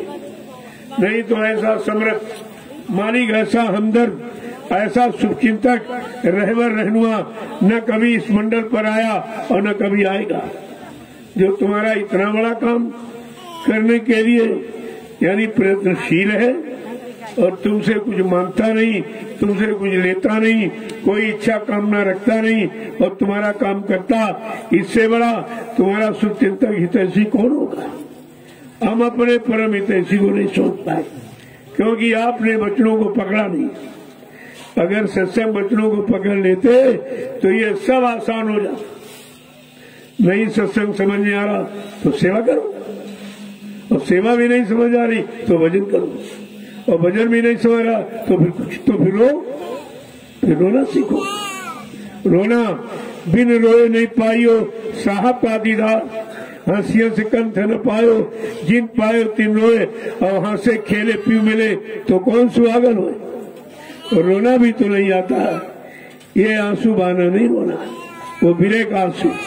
देखो आंख एक किनारे दो ही है, ये संसारिक आंसुओं का है, ये बिरह की बिरह के आंसू बहुत कम है। वो तो मीरा के पास थे, सेजोबाई के पास थे। कलयुग में तमाम स्त्रियों ने मालिक को पाया, जबकि अन्य युगों में स्त्रियों को अधिकार नहीं, लेकिन संत महापुरुषों ने उनका भी अधिकार खोल दिया कि उनके अंदर भी यानी जीवात्मा, जिस शरीर में जीवात्मा है, चाहे स्त्री तन हो, चाहे पुरुष तन, चाहे मादा हो, चाहे जन कोई भी हो, वो परमात्मा पाने का पूरा अधिकारी है। ये अधिकार कलयुग में केवल हम सबको संत सदगुरु ने दिया, ये तो अधिकार पहले नहीं था। देखो कितना बड़ा तुम्हारा अधिकार छीन करके इस अधिकार में मिला दिया कि स्त्री तन भी यानी मतलब अभ्यास करके और भजन करके प्रभु प्राप्ति कर सकती है। और मीराबाई सेजोबाई बहुत बेचारी रोई, जब तक नहीं मिला मिलाने वाला, कहती कि मतलब यानी खोजत खोजत मिले संत सदगुरु रविदास, जिन दियो नाम सहदानी, तब पिया पाए पाओ पी अपना, तब मेरी पीर बुझानी, मीरा खाक खलक सहदानी। कहा मेरी पीड़ा, मेरा दुख, मेरी तकलीफ जब हटी तो हमको पिया प्रीतम से मिलाने वाला मेरा सदगुरु रविदास जी मिल गए, उन्होंने दया कर दी। अब वो तो जात के चमार थे, क्या मीरा ने चमार को गुरु बनाया था? अरे ज्ञान गुरु कोई जाति नहीं होता, गुरु ज्ञान होता। ज्ञान को गुरु कहते, तुम जातियों में विभाजित कर देते हो तभी परेशान हो। यहाँ तो कोई जात भगवान ने बनाई नहीं थी, उन्होंने एक इंसानी शक्ल बना दी। अब तुम इस इंसानी शक्ल को कई हिंदू कहते हो, कई मुसलमान, कई सिख ईसाई कहते हो, कई ब्राह्मण क्षत्रिय वैश्य तुम कहते हो, लेकिन भगवान ने तो नहीं कहा, उसने तो मतभेद किया नहीं, कोई फिरका कोई छोटे बड़े का बनाया नहीं। इसलिए संत मत ये सबको प्रभु प्राप्ति का रास्ता समान देता, क्योंकि उसके यहाँ कोई जात पात नहीं, कोई छोटा बड़ा, कोई गरीब अमीर, कोई स्त्री पुरुष का ये बाहरी कोई खोल का रिश्ता नाता नहीं होता। वो तो आत्मिक रिश्ते से अपना रिश्ता बनाते हैं, आत्मा से रिश्ता बनाते हैं, आत्मा को जगाने के लिए वो सबके होते हैं। अगर हम सब उनके बन जाए, अपनी जीवात्मा को जगा ले, हमारा सबका काम हो जाएगा। हमें तो अपने काम से मतलब, उनका क्या नाम है, क्या जाति है, कहाँ के रहने वाले, क्या, इससे कोई मतलब, उससे तो कोई काम होगा। अरे जब मानव तन धारण किया है तो किसी के नहीं शरीर में तो आएगी, कोई न कोई माँ बाप बनेगा, कोई गांव घर जिला भी बन जाएगा, लेकिन वो इसमें सीमित नहीं, वो असीमित होते, वो सारे विश्व के लिए आते और विश्व का परिवर्तन करते और विश्व को सच्ची अच्छी सलाह देते और विश्व के सारे इंसानों को एक अच्छा रास्ता दिखाकर उनको उनके घर पहुंचाते। जय गुरुदेव, जय गुरुदेव, जय गुरुदेव। नाम किसका? जय गुरुदेव। नाम किसका? प्रभु का, प्रभु का प्यारा नाम। जय गुरुदेव, जोर से बोलो, सब मिल बोलो, जय गुरुदेव, बोलना होगा, जय गुरुदेव, अभी से बोलो, जय गुरुदेव, दुख दर्द हरेंगे, जय गुरुदेव, सब कष्ट मिटेंगे, जय गुरुदेव, सुख शांति भी देंगे, जय गुरुदेव, सबके दाता, जय गुरुदेव, सबके मालिक, जय गुरुदेव, प्रेम से बोले, जय गुरुदेव। ये नाम नहीं इंसान का, ये नाम है प्रभु का, ये काम नहीं इंसान का। ये काम है प्रभु का। कहते हैं अब परिवर्तन कलयुग का किसी इंसान की बस की बात नहीं। वैसे हर युग में जब भी परिवर्तन किया गया वो समय के जगह नाम से हुआ, लेकिन वो परिवर्तन शरीर इंद्रियों को लाभ देने वाला था। आज कलयुग का परिवर्तन शरीर इंद्रियों को तो लाभ देगा ही, उनको अच्छे खान पान सिखाकर पाकसार निर्मल पवित्र करेगा और साथ साथ में जीवात्मा को जगाकर परमात्मा से मिलाएगा, उसको घर पहुंचाएगा। ये काम करने के लिए आए। ये जय गुरुदेव प्रभु का नाम, कोई आदमी इंसान का पेड़ पौधे का नाम नहीं। जब प्रभु का नाम पता चल गया, जो नाम कभी मालूम नहीं था, वही प्रभु का नाम लेके कौन आएगा, प्रभु नाम का प्रचार कौन कराएगा। तो ये तो जब कबीर साहब से उनके प्रिय शिष्य धर्मदास जी ने पूछा, क्योंकि कबीर ने सारे शिष्यों को इकट्ठा किया और उनसे पूछा कि भाई हमारी एक इच्छा हो रही है कि हमारा ये पुराना हो गया शरीर, मैं इसको बदलना चाहता हूँ, मैं बदलना चाहता हूँ। तो धर्मदास जी ने कहा कि साहब हमको तो इसी शरीर की पहचान है, आप दूसरा शरीर धारण कर लोगे, हम कैसे पहचानेंगे। तो कबीर साहब ने कहा अरे भाई मेरी पहचान लिख लो। कबीर साहब बोलते गए, धर्मदास जी लिखते गए। कहा लिखो, हंसा घबराइयो मत, हम फिर आवेंगे, काशी धाम मुक्ति का नाका ता हम यज्ञ करावेंगे। कहा जब मैं अब की बार शरीर धारण करके आऊंगा तो काशी में एक साकेत महायज्ञ कराऊंगा, तुम समझ लेना इस शरीर में मैं ही आ गया। तो ये कबीर की पहली वाणी। बाबा जय गुरुदेव जी महाराज ने 25 फरवरी सन 1979 को काशी के दशाश्वमेध घाट रेती में साकेत महायज्ञ करके कबीर की पहली वाणी को सिद्ध कर दिया। धर्मदास जी कह रहे हैं साहब ये सब कैसे क्या होगा। कहा लिखो, 4 वर्ण 36 जात हम घर घर अलग जगावेंगे। जब मैं अब की बार आऊंगा तो चारों धर्मों में, चारों मजहबों में और चारों आश्रमों में, वर्णों में ये सब के पास मेरा संदेश जाएगा। जो मैं अब की बार इस शरीर में आया हूँ, इस शरीर से मैंने केवल 2 जातियों को जगाया हूँ। अब की जगहियों कोरी चमारा और फिर जइहो राजन दरबारा। कोरी माने बिल्कुल कोरा और चमार माने जिसको ये मानो शरीर की जानकारी हो, चमकार उसी को कहते हैं। और तुमने वो जातियों बना दिया, वो भी जाति तमाम भिन्नताएं पैदा, तमाम खिन्नता पैदा कर ली, भेदभाव पैदा, छोटे बड़े का आस पास बैठना छूना ये सब तुमने लगा दिया। तो तुम उधर चले गए, सब फंस गए आप। तो कहते जब अब की बार आऊंगा तो मेरा संदेश चारों धर्मों में और राजनीति लोगों के कानों तक पहुंचेगा।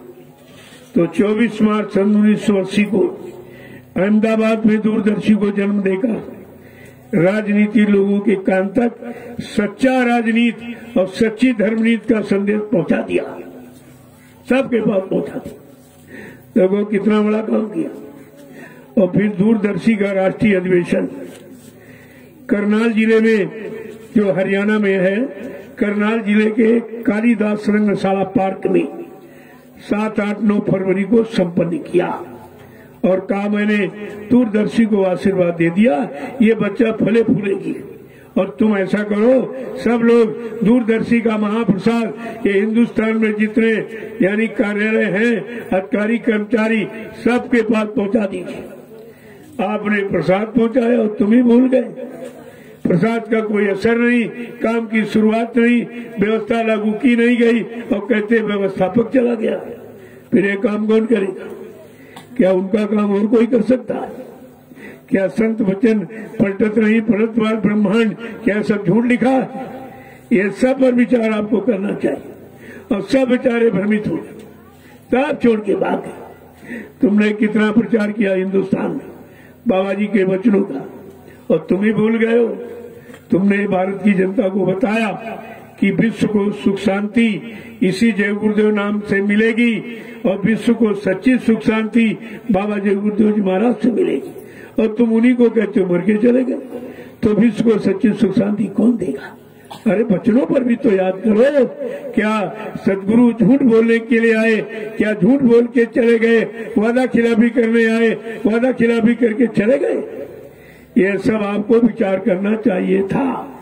लेकिन अगर सत्संग वचनों को तुमने दृढ़ता मजबूती से और लगन के साथ अगर सुना होता, वचनों को अपने जीवन में उतारा होता, कार्य रूप में वर्णित किया होता, आज तुम ये शंका संदेह में कभी नहीं जाते, सारी सच्चाई तुम्हारे पास होती। लेकिन आपने तो सब बोला।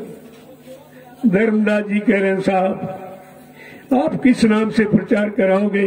मैं कैसे समझूंगा कि आप ही आ गए हो? कहा लिखो गुरु नाम का डंका लेके हम शब्द का ढोल बजावेंगे। मैं गुरु नाम से प्रचार कराऊंगा और शब्द का ज्ञान देके जीवात्माओं को जगाऊंगा, उनके घर पहुंचाऊंगा। मैं 2 नाम लेके आऊंगा, एक वर्णात्मक, एक ध्वन्यात्मक। जय गुरुदेव वर्णात्मक नाम के द्वारा देश दुनिया में सुधार करूंगा, खान पान ठीक करूंगा, सबको सही सच्चे रास्ते पर खड़ा करूंगा, सबको मदद दूंगा और 5 नामों की ध्वनि सुनाकर जीवात्मा को उसके घर पहुंचाऊंगा। मैं ये दोनों काम करने हूँ। देखो धर्मदास जी कह रहे हैं साहब एक शंका और रह गई, जरा बता दीजिए कल वो क्या है? कहा क्या उस समय के लोग तुमको अपना सच्चा सदगुरु मान लेंगे, सच्चा मालिक मान लेंगे, विश्वास करेंगे? कबीर साहब कहते नहीं, धर्मदास आज इस समय ही वही हमें पहचानेंगे जो मेरे पुराने जीव जिनको मैंने नाम दान दिया, माला खूटी पर टांग दी, सुमरन ध्यान भजन नहीं किया, जब मैं आवाज लगाऊंगा वही पुराने जीव मेरे भागते दौड़ते चले आएंगे, वो मेरी शरण में रहेंगे, रुकेंगे। लेकिन स्वार्थी लोभी लालची ये शरण छोड़ के भाग जाएंगे। ये सब शरण छोड़ के भाग जाएंगे। देखो सब आपके सामने हुआ, लेकिन आप समझ कुछ नहीं। अब भी हो रहा है और हुआ, लेकिन आपने तो कुछ नहीं समझा, कोई बात समझ में नहीं आई। इसलिए वचनों को पकड़ो, अपने जीवन का आधार बनाओ और वचन ही तुमको सब तरफ से बचाएंगे, दूसरा बचाने का कोई उपाय है नहीं। जय गुरुदेव, जय गुरुदेव, जय गुरुदेव नाम किसका, जय गुरुदेव नाम किसका, प्रभु का प्यारा नाम। अब आप लोग अपनी बड़ी सेवा में चलो। देखो यहाँ आए हो तो कुछ न कुछ सेवा करो, सेवा कर लो, फिर चले जाओ, फिर मौका मिले फिर आ जाओ। तो इसलिए अब आए हो तो सेवा कर लो और इसके बाद, क्योंकि वो भी घर आपका, ये भी आप, वो भी परिवार आपका, ये भी गुरु परिवार भी आपका, यहाँ कोई दूसरा नहीं है। वो गृहस्थ आश्रम है और ये भी आश्रम है, ये मतलब है नहीं, तो दोनों आश्रम आपके। और दोनों आश्रम को समझना और संभाल के रखना, ये हमारा आपका सबका कर्तव्य है। अगर अपने हम मानवीय कर्तव्य को समझ लें तो ना वो आश्रम बिगड़ेगा न ये बिगड़ेगा, दोनों सुचारू रूप से चलते रहेंगे।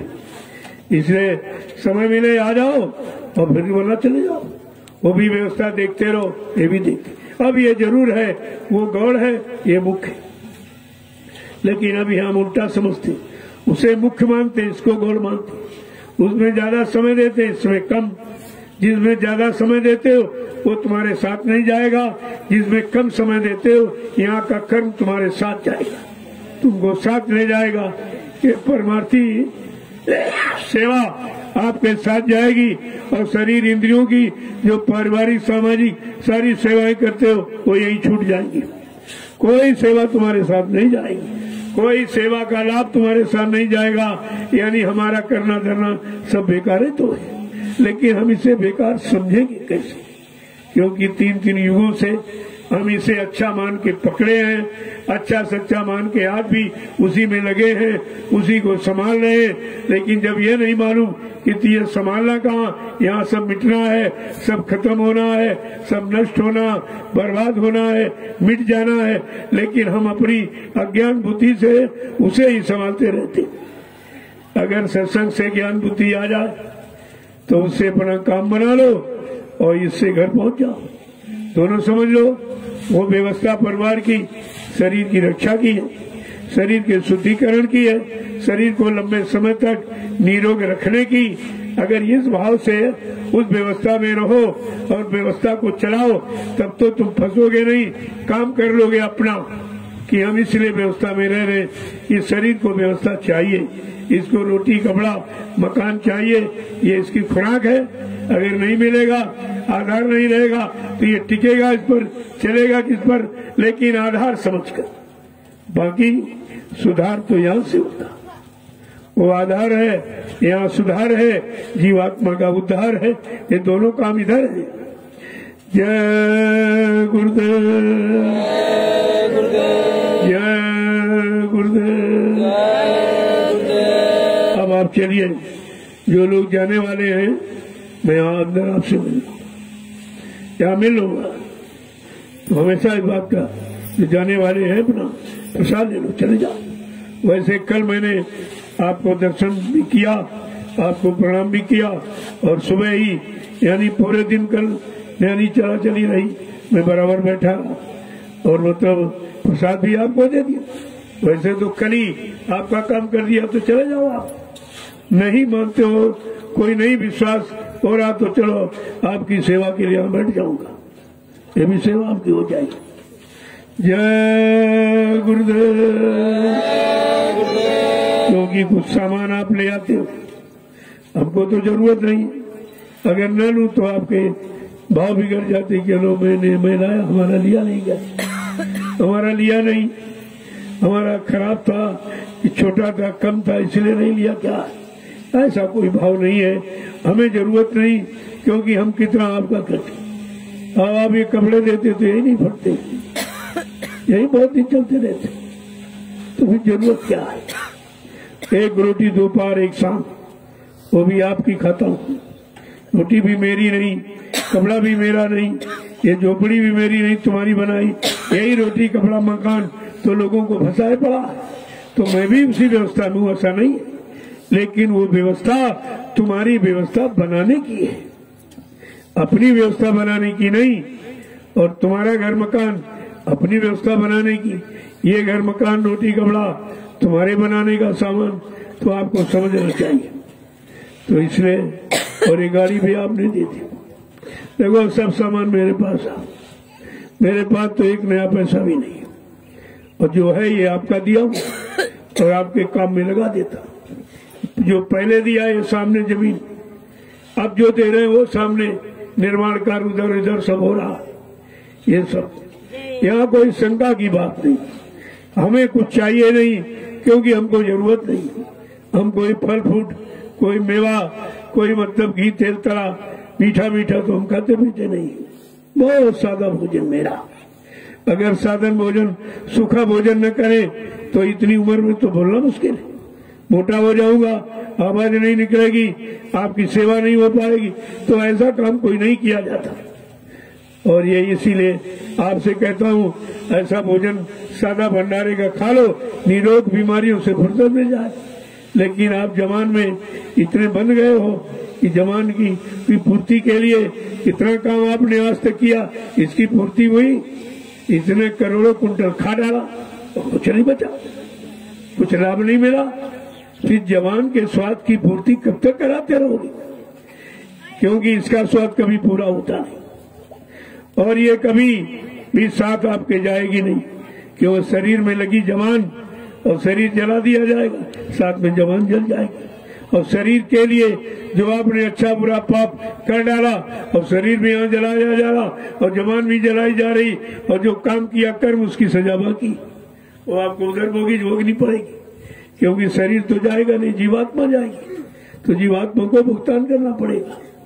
तो हम करते हैं और जीवात्मा के लिए कितना कष्ट, परेशानी का माहौल वातावरण बना देते हैं कि बेचारी यानी बेगुना और निर्दोष ये सजा पा रही है। इसलिए कि तुम शरीर में थी, तुम ज्ञानवान थी, तुम चेतन थी, तुमने शरीर को जड़ और मन में क्यों लगाया, भोगों में को फंसने दिया, इसलिए बेचारी को सजा मिलती। अपराध करे कोई और, सजा कोई और पावे, अपराधी मन है और दंड शरीर को दिया जाए। ये तुम्हारे सामने हो रहा, कहते मारो उसको, 2-4 डंडे, इसने बहुत बुरा किया।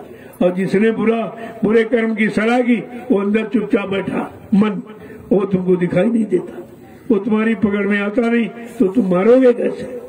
लेकिन महापुरुषों ने कहा कि मन मारो तन जारो, इंद्री भोग विसारो, इतना काम करो तुम अब की, फिर आगे की सतगुरु जानी। इतना काम शरीर में हमें आपको करना पड़ेगा। मन मारने का मतलब मन की खुराक बंद कर दो, ये मर जाएगा। शरीर खुराक दो, शरीर मर जाता। मन की खुराक भोग है और भोग रोग का कारण है। जब तक आप भोगी बने रहोगे, रोगी बने रहोगे, परेशान होते रहोगे, रोते धोते रहोगे, चिल्लाते रहोगे, अगर तुम योगी बन जाओ, वो भी नाम योगी, नाम के योगी, शरीर से नहीं, नाम के, नाम योग की साधना करके अपने घर चलने की तैयारी, ऐसे नाम योगी बन जाओ तो ये काम आपका सरल हो जाएगा। जय गुरुदेव, जय गुरुदेव, जय गुरुदेव। नाम किसका? प्रभु का। जय गुरुदेव। नाम किसका? प्रभु का। प्रभु का प्यारा नाम। जय गुरुदेव। कोई आए हो, कोई न कोई सेवा जरूर करो। जब आप नहीं कर पाते हो तो कोई कोई सेवा आपको बता दी जाती है कि भाई कुछ फावड़े भेज दो, कुटलिया भेज दो। आप तो नहीं कर पाओगे, लेकिन थोड़ा सामान तो सेवा में लगा, उसका तो फल आपको मिलेगा। कोई सामान की बात कह दी जाती, भाई ये यहाँ कर दो, ये कर दो, ये कर दो, तो तुम नहीं भी आओगे, तुम्हारा पैसा लगा, तुम्हारा सामान दिया लगा, तो इसका तो लाभ आपको मिलता रहेगा। और लाभ मिलेगा जब लाभ पाने वाला कोई काम किया। ये थोड़ी अपने पास रख लो और अपने सब खाने पीने में खर्च कर दो, फिर तुम लाभ क्या दे पाओगे। और ये काम कहीं नहीं हो रहा। जहां जहां सेवाएं आपने दी, जो मथुरा में आपने सेवा दी, तब क्या कहा गया था कि बच्चों जो मेरे हाथ में सेवा देते हो तो बड़ा बड़ा नोट हमको नहीं मिलता है, छोटा छोटा मिलता है। लोग नहीं समझ पाए। जब ये कह दिया भाई बड़ा वाला नोट नहीं मिलता, छोटा वाला मिलता, तो आपको समझना चाहिए बड़ा वाला हमारा जाता कहाँ। लेकिन कुछ नहीं, इशारा ही सब कुछ होता है और इशारा समझदार के लिए होता। अगर समझदार हो तो इशारे को समझ जाते हो। कहने का मतलब है, तो कहा जो तुमने सेवा दी है, इस सेवा, तुम्हारी सेवा से मैं एक महाविश्वविद्यालय का मथुरा में निर्माण करूंगा, जिसमें गरीबों के बच्चे मुफ्त शिक्षा पाएंगे। खाने की व्यवस्था, कपड़े की व्यवस्था, किताबों की व्यवस्था, रहने की सब व्यवस्था मुफ्त होगी। उसमें आपके धन लगाने की बात फिर कहा तुम्हारे इसी सेवा से मैं मथुरा में एक धर्मादा चिकित्सालय का निर्माण करूंगा। जो लोग दवा से कहीं ठीक नहीं हो पा रहे मैं उनको दुआ से ठीक करूंगा। ये सब कहाँ चला गया? पैसा भी खत्म और काम कुछ नहीं हुआ। तो जो काम आपको दिया गया, बताया गया कि आपने मेरे हाथ में जो सेवा पकड़ाई, मैंने इस काम के लिए इकट्ठा की, उस सेवा का बंदरबाट हो गया। दोनों ने बांट लिया, सब सेवा खत्म। इधर उधर खान पान गंदे में तुम्हारी सेवा चली गई, क्योंकि इन्होंने झूठ बोला कि बाबा जी चले गए। अब वो झूठ को छिपाने के लिए इन्होंने फोर्स का सहारा लिया। जब वो फोर्स आती है तो उनको मुर्गा अंडा खिलाना, शराब पिलाना, इसी में तुम्हारी सारी सेवा चली गई। और अब भी जा रही, तुम्हें होश नहीं है सेवा का। कहते बाबा जी सेवा को मना करते। मैंने कहा मैं मना नहीं करता हूँ, मैं सेवा का तरीका बताता हूँ, सेवा का लाभ बताता हूँ। सेवा का लाभ जब मिलेगा जब सेवा परमार्थी काम में लगेगी, ऐसे कोई लाभ नहीं दे सकता। और तुम अभी नहीं समझ पा रहे बेचारे, अभी तो लोग नहीं समझ पा रहे। ये भी नहीं पूछते कि भाई पहला वाला तो हिसाब दे दीजिए, जो 60 साल वाला हिसाब कहाँ गया? 60 साल जो सेवा दी गई वो कहाँ चली गई? और अब भी ले रहे हो तो ये कहाँ जा रही? अगर हिसाब आप मांगने लगो तो 2 मिनट लगेगा परिवर्तन में। ये सब छोड़ के भाग जाएंगे, दिखाई कोई नहीं देगा। लेकिन तुम अभी खुद ही नहीं समझ पा रहे हो।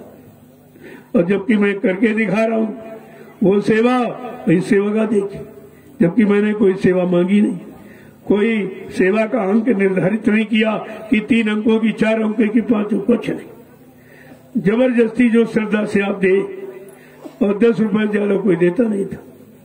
वो तो कोई एक आधे 50-100 दे दिया, नहीं 10 रुपए। अब सोचिए 10 रुपए में इतना काम कोई मानेगा? किसी से कहो ये 10 रुपए का काम, कौन मानेगा? लेकिन 10 रुपए का काम। हाँ, बात यह है मानने की कि मैंने एक पाई तुम्हारी खर्च नहीं, कि मेरे पास कोई खर्च है नहीं, बीवी बच्चा कोई है नहीं कि जिसके लिए मैं संचय करूंगा, इकट्ठा करूंगा, तुमसे छिपाओ चोरी करूंगा, झूठ बोलूंगा। ये तो ऐसा तो कुछ है नहीं, तो हम करेंगे क्या भाई? और वैसे ज्ञान दृष्टि से ये मेरा परिवार है, तो यही परिवार सच्चा गुरु परिवार ही सच्चा परिवार। हर इंसान अपने परिवार के लिए करता, तो मैं भी अपने गुरु परिवार के लिए कर रहा हूँ। इसमें से कौन सा बुरा कर रहा हूँ, किसका नुकसान कर रहा हूँ?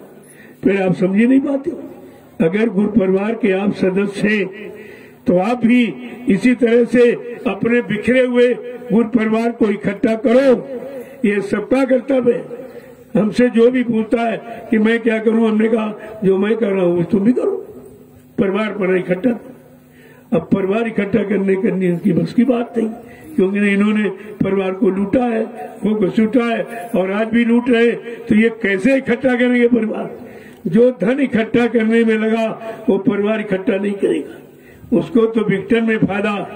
परिवार इकट्ठा हो जाएगा, सब जान जाएंगे, सब समझ जाएंगे, सच्चाई खुल जाएगी, कोई एक पैसा देगा नहीं। तो ये काम क्यों करेंगे?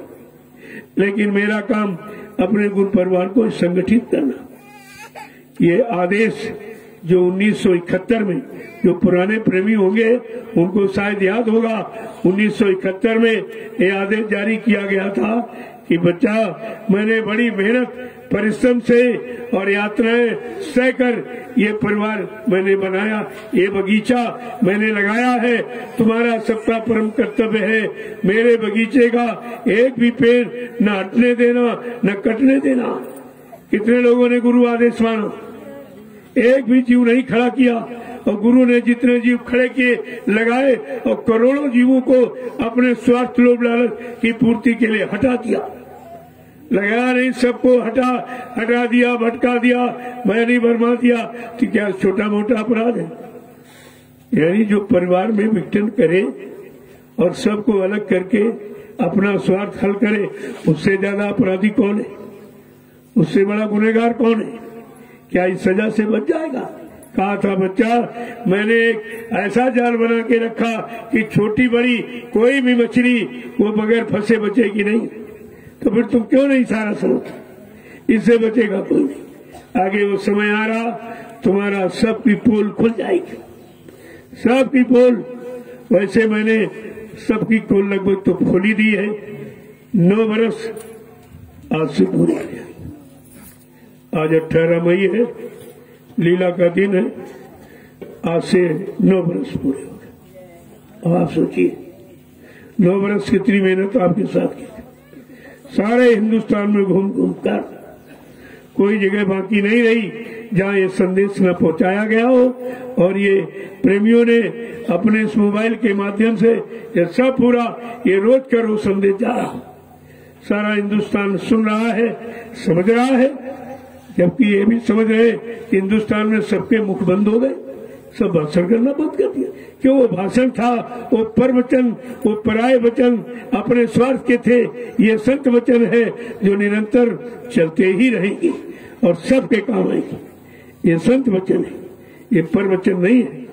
आपको सोचना चाहिए ये अपनी जीवात्मा के कल्याण के वचन है, पर माने दूसरे को स्वार्थ लोभ लालच पाने वाले वचन नहीं है। तो एक चीज आपको समझना चाहिए, हमें आपको संभाल के रखना परिवार को। जो परिवार को संगठित रखे वो व्यक्ति कितना महान होता है। जो परिवार संगठित करना जानता वो देश और विश्व को भी संगठित कर देगा। जो परिवार संगठन करना नहीं जानता वो कोई संगठन को बना नहीं सकता। ये भी आपको ध्यान में रखना चाहिए। अब तो विश्व संगठन की बात चल रही है, विश्व परिवर्तन की बात चल रही, गंदे खान पान परिवर्तन की बात चल रही, सच्चे अच्छे कर्म कराने की, अच्छी भूमिका बनाने की का प्रश्न चल रहा। आपको तो सोचना चाहिए सब। जय गुरुदेव। चलो आप लोग अब अपनी अपनी सेवा में चलो। जो जाने वाले हैं मैं अभी उनसे मिले लेता हूँ। ये मिलो और धीरे धीरे चलो। आपका काम हो ही गया। यानी आपने शाम को मैंने भजन किया, भंडारे का प्रसाद भी मिल गया, सुबह भी भजन किया, अब सत्संग भी मिल गया, अभी प्रसाद मिल गया, काम हो गया। इसी काम के लिए अब तुम 10 दिन हो तो वही काम, 1 दिन हो तो वही काम। समझना चाहिए आप। धीरे धीरे धीरे लोग चलेंगे और दूसरे आएंगे। सबकी इतनी तो जगह यहाँ नहीं कि सबको एक बार की मैं बुला लूं, तो इसलिए मैंने तो किसी को बुलाया नहीं। मैंने कोई कार्यक्रम भी नहीं रखा। जब बिना बुलाए बिना कार्यक्रम के इतने लोग आ गए। अब आप सोचिए अगर बुला दिया जाए, कोई कार्यक्रम रख दिया जाए तो कोई गिन सकता है क्या? यहाँ संख्या कोई गिन पाएगा? इतनी बड़ी भीड़ हो जाए। और इस भीड़ से किसी को कोई परेशानी, कोई शासन को प्रशासन को किसी को कोई परेशानी नहीं होगी, बल्कि परेशानी दूर करने की यहाँ शिक्षा तालीम दी जाती है। यहाँ वो सिखाया जाता कि देश समाज की सुरक्षा व्यवस्था और अपने खाने पीने जो शुद्ध भोजन है, मानवीय भोजन, इंसानी खुराक, उसको खाओ और इंसानी कर्म करो तो इंसानियत तुम्हारे अंदर आ जाएगी। तुम्हें इंसानियत का भाव सब में पैदा कर दोगे, सब इंसान बन जाए। फिर तकलीफ किस बात की, परेशानी किस बात की? नहीं, मतलब परेशानी तो इसी बात की कि हमारे में इंसानियत, मानवता खत्म हो गई, प्रेम प्यार मोहब्बत पारस्परिक समाप्त हो गया, एक दूसरे के काम आना काम करना हम सब भूल गए। परेशानी का कारण तो ये है। इसलिए अब आप सेवा में चलिए। मैं उनको सबसे मिलता हूं, ऐसा नहीं कोई कहेगा नहीं। कितनी सेवाएं चल रही, वो भी आपकी सुचारू रूप से हो रही। कितनी शांति प्रियता से यहाँ लोग काम कर रहे हैं। इतने लोग हैं लेकिन पता नहीं चलता कितने, ये नहीं पता चल रहा इतनी भीड़ है। क्योंकि हिंदुस्तान में तो भीड़ का डर पैदा कर दिया। भीड़ करोगे बीमारी आ जाएगी। हम कहते भीड़ करो बीमारी चली जाएगी, बिल्कुल उल्टा है। लेकिन कब? जब अच्छा खान पान करोगे, अच्छे सच्चे कर्म करोगे तो बीमारी चली जाएगी। गंदा खान पान करोगे, गंदे कर्म करोगे तो बीमारी और आ जाएगी। अभी आने वाली है, वो तो पहले आपको बता दिया गया था कि बड़ी बड़ी बीमारियां होंगी, एक की दवा 100 में न मिलेगी। दवा इतनी महंगी हो जाएगी, अन्य और दवाओं की कमी पड़ेगी, पेड़ों की पत्ती तुम्हें ढूंढे न मिलेगी। ऐसा आएगा तेरे कर्मों का नजारा, और सुनते तो जाओ संदेशा हमारा। ये कितने पहले आपको कहा गया। बराबर अभी जानकारी दी जा रही, जितने पहले वचन कहे गए सब तुम्हारे यहाँ सामने आके खड़े हो गए। वही हो रहा और कुछ नहीं हो रहा। जो बाबा जी ने कहा वही हो रहा और जो कहेंगे वो होगा, दूसरा यहाँ कुछ होने वाला नहीं है। तो आपको तो समझ लेना चाहिए कि पहले का वो हो रहा इसका मतलब झूठ नहीं है। अब कहा जा रहा उसके लक्षण दिखाई दे रहे, ये भी झूठ नहीं होगा। जय गुरुदेव, जय गुरुदेव, जय गुरुदेव, जय गुरुदेव। नाम किसका? प्रभु का प्यारा नाम। देखो जो भी सेवा मिल जाए उसको कर। आज जाना है तो सेवा करके जाओ। ये सेवा ही तुम्हारे साथ रहेगी, यही तुमको ठीक करे, यही सुधारेगी, यही तुम्हारे कर्मों में परिवर्तन करेगा। ऐसा नहीं, ऐसे सेवा नहीं बता दी गई। आप देख भी रहे हो कि सेवा कर रहे हो, लेकिन आपका कोई स्वार्थ नहीं, कोई स्वार्थ नहीं आप। और ये भी नहीं कहते हो कि भाई हम सेवा क्यों कर रहे हैं, क्या भाई आदेश मिला है कर रहे हैं। जब आदेश का पालन करो तो गुरु को मन घोन आएगा नहीं। जहाँ अहंकार नहीं वहाँ कुछ बिगाड़ नहीं।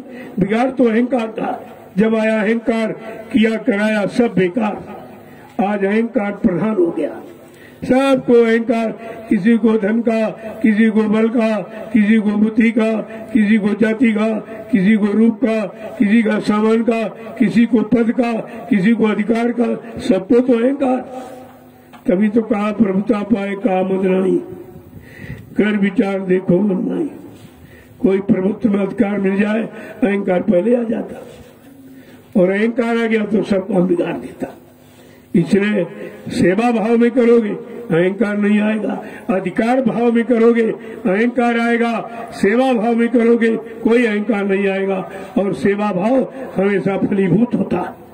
तो भाव रखो, सेवा करो, दे दिया कर वो तो सेवा में चला गया, उसकी क्या गिनती गणना की थी।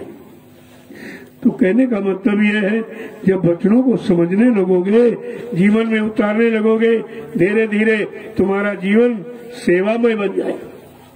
जय गुरुदेव। अब आप चलिए सेवा।